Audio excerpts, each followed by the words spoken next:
Құрметті студенттер, мен Даутова Жанна Оралханқызы, қазақ тілі мен әдебиеті пәнінің оқытушысымын.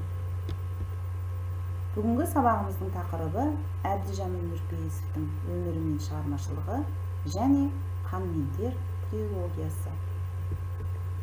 Сабағымыздың мақсаты Әбдіжәміл Нұрпейісовтің өмірі мен шығармашылығы туралы мәліметтер беру, қан мен тер трилогиясының негізгі идеясы, кейіпкерлерінің тартысын түсіндіру, кейіпкерлердің болмыс бітімі мен көздеген мақсаты жолындағы ұмтылыс әрекеттерін үлгі ету, адамгершілік, адалдық, еңбексүйгіштікке үйрету. Әбдіжәміл Нұрпейісов кім деген сұраққа жауап беріп көрейік. Ол жазушы, қоғам қайраткері, Ұлы Отан соғысының ардагері, аудармашы. Жазушы 1924 жылы 22 қазанда Қызылорда облысы Арал ауданының Құланды ауылдық кеңесіне қарасты Үшкөң деген жерде дүниеге келген. 1942-45 жылдары Ұлы Отан соғысына қатысқан. 1956 жылы Максим Горький атындағы әдебиет институтын бітірген. 1962-64 жылдар аралығында Жұлдыз журналының бас редакторы болып қызмет етеді. 1947 жылы әдебиетке араласа бастады. Шығармашылығына тоқталатын болсақ, 1950 жылы тұңғыш шығармасы Ұлы Отан соғысы тақырыбына арналған Курляндия романы. Бұл шығармасы үшін жазушыға Жамбыл атындағы республикалық сыйлық берілді. Курляндия романын кейіннен өңдеп, толықтырып, 1958 жылы Күткен күн деген атпен қайта жариялады. Аудармалары Чеховтан «Алтыншы палата», «Ит жетектеген әйел», «Бақытсыздық», Горькийден «Әңгімелер жинағын», испан жазушысы Кесеннің «Ағаштар тұрып өледі» және Назым Хикметтен «Соқыр патшасы» атты туындыларын аударған. Жазушының әдеби сын кітабындағы мақалалары Тургеневке, Әуезовке және Достоевскийге арналған. Назарымызды бейне жазбаға аударайық. Қандай қаны безер зұлымет. Соны жаңа білдің бе? Жоқ. Қияметті құда боламыз деп, әкесіне берген сөзім бар. Кетеміз бұл ауылдан. Жинал. Амандық болса, анау қабаққа қоныс теуіп үй салам. Мұнда пейіштің төрі дайын тұр деймісің бе? Қайда барсақ та көретініміз азап. Бүгін балыққа шықпасаңдар бәріңді жұмыстан қуат. Молдағызға бүгін түпті тұрайық. Шықпай көріңдер, өлім қайдамақсың. Құралдар салма. Құралдарды сұрағанша балықшыларың қайда деп, неге сұрамайсың? Не істедің сен? Елеманды итеккен қайдатқаннан бері жұрт шымдай болған жоқ па? Өлгеннің артынан өлмеу жоқ. Тір адам тіршілігін істейді, шырағым. Елеманға бәлендеп кінарт алмай, бірақ оны сүйген емес. Анашал тірі тұрғанда Елеманның отын өшірінбейді. Үттің қалсы құрсын, жүзі қара. Әне Елеманды қара! Ел бүлдірген бұзық бұл, елеген лаңы жоқ. Қолыңнан келсе, осы жол істеріңді істеп бақ. Қолынан келсе шауып алсын, шауып алсын. Жауып атысқан адамның қызы мен отасып, енді опа таппаспын. Қан мен тер трилогиясы 3 кітаптан тұрады. Бірінші кітабы Ымырт 1961 жылы жарық көрген. Ал екінші кітабы Сергелдең деп аталады.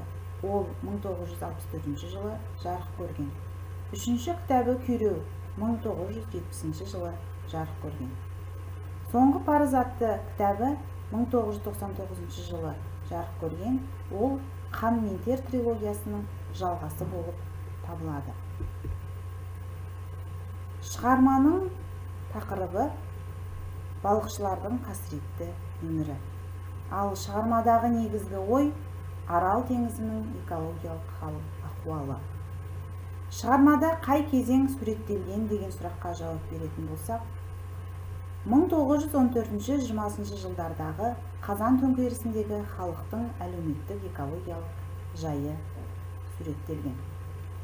Шығармадағы басты кейіпкерлер Еламан, Мөңке, Федоров, Тәңірберген, Сүйеу қарт, Қарақатын, Ақбала, тағы басқалар.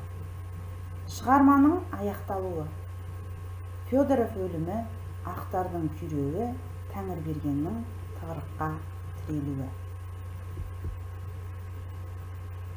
Қан мен тер трилогиясының бірінші кітабы ымыртта Еламан ел ішіндегі араздықтан бас көтере алмай, теперіш тоқпаққа көндікпеген, қараңғыда тал қармаған, әлсіз, шарасыз жан ретінде бейнеленеді.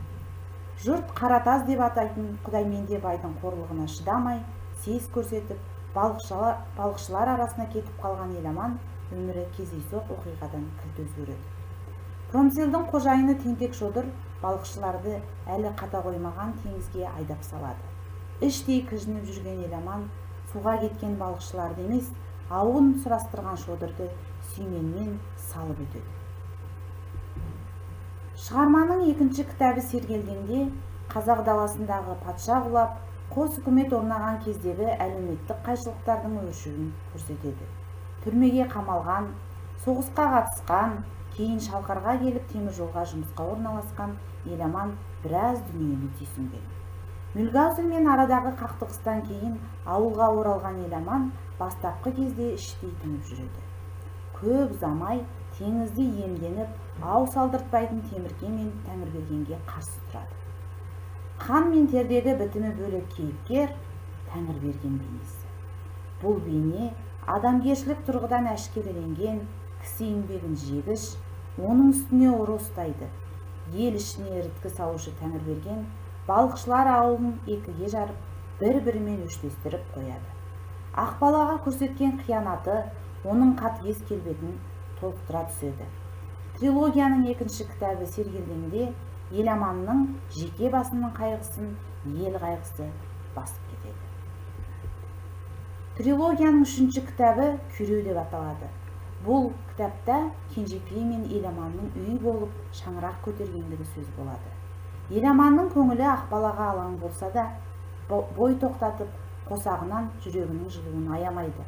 Еламан бұрын тыным бермеген озбыр күшке амалсыз қарсылық білдірсе, енді сол зорлық-зомбылықтың түп тамырын қопару үшін саналы күреске шығады. Романның Күйреу аталатын үшінші соңғы кітабында Тәңірбергенді шөл далада судан қаталаған, бұт-шыты шығып талқандаған ақтар әскерінің қатарынан көреміз. Өмірден түңілген, жарық дүниеден күдер үзген жан, аумалы төкпелі заманның сырын түсінді, бірақ кеш түсінді. Күйреуде балықшылар тіршілігінен мүлдем шалғай өмірдегі кек пен тартыс, екі дүниенің өлшеулі тауқыметі жайлы айтылады. Жалпы мына Қан мен тер трилогиясы 3 бөлімнен тұрады деп айттық. Әр кітаптың атауының өзінде ерекше мән бар. Ымырт деп аталуының себебі ол халықтың ұйқыда жатқандығы. Сергелдең деп аталуы сол замандағы халықтың Сергелдеңге түсуі Еламанның бейнесі арқылы беріледі. Және Күйреу ақтар әскерінің күйреуі, Тәңірбергеннің тығырыққа тірелуі, осының барлығы жаңағы кітаптың атауына себеп болған. Бүгінгі күнде Ақтөбе қаласында Қан мен тер трилогиясына арналған ескерткіш орнатылған. Ескерткіш 2008 жылы тұрғызылған. Мүсінші Ерік Жауынбаевтың жобасы бойынша салынған. Ескерткіштің биіктігі 5 метрді құрайды. Өздеріңіз көріп отырғандай.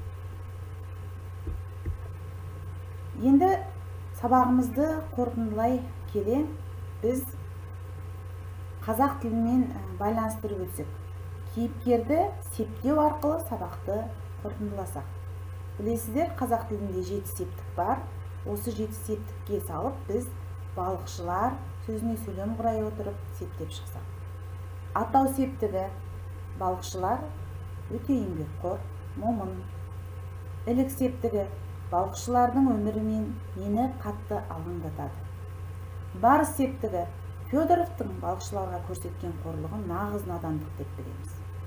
Табыс септігі: теңіз үстіндегі оқиға балықшыларды ширата түсті. Жатыс септігі: балықшыларда ерекше бір өреттік пайда болды. Шығыс септігі: еңбекқорлық пен төзімділікті балықшылардан үйренуге болады. Көмектес септігі балықшылармен бірге бүкіл табиғат егіледі. Ал енді құрметті студенттер, үй тапсырмасын алайық. Берілген кестені пайдалана отырып, ұнаған кейіпкерлеріңізге сипаттама беріңіздер.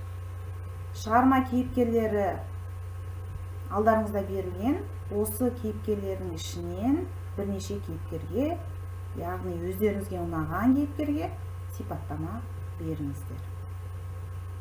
Назарларыңызға рахмет.